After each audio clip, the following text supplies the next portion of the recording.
Joaquin Guzman, known as El Chapo, was regarded as the world's most powerful drug smuggler.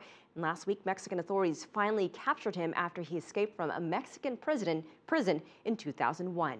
CCTV's John Holman gives us a rare glimpse into where the drug lord lived and worked.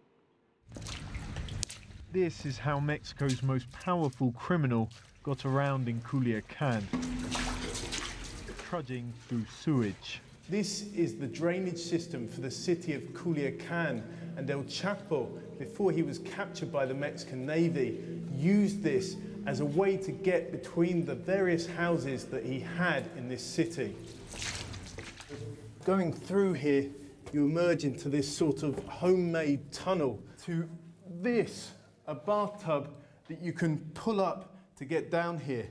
And this tunnel is actually how El Chapo escaped when the Mexican Navy were hunting him. He was eventually captured after 13 years on the run, years in which he built a criminal empire, supplying an estimated 25% of the narcotics which make their way to the US via Mexico. He seemed untouchable in his stronghold in Sinaloa.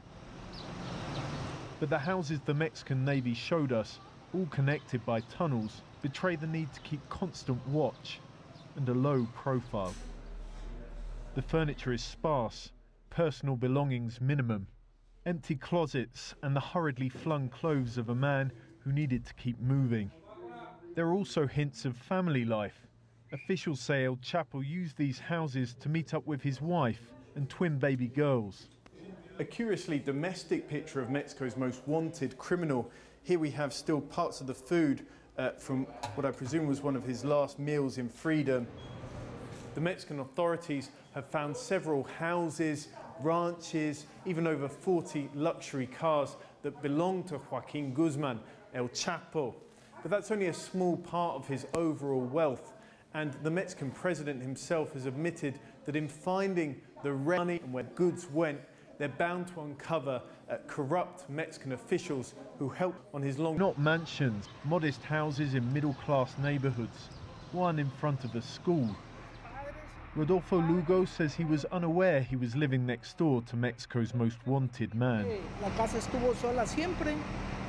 There was never anyone there and the house was always empty. There weren't even any cars going in and out. Are you happy he's been captured? Has to, so I think talk about happiness. Here for Chapo, despite his crimes, he was generous with his money, especially to villagers who kept him hidden in the mountains. More than 1,000 marched to show their support for him this week. He's someone very important in Culiacan and the country. He helped people. I'm with him 100%. El Chapo's helping hand also reached out to bribe police and government officials. The authorities are happy to show how they battered down El Chapo's door.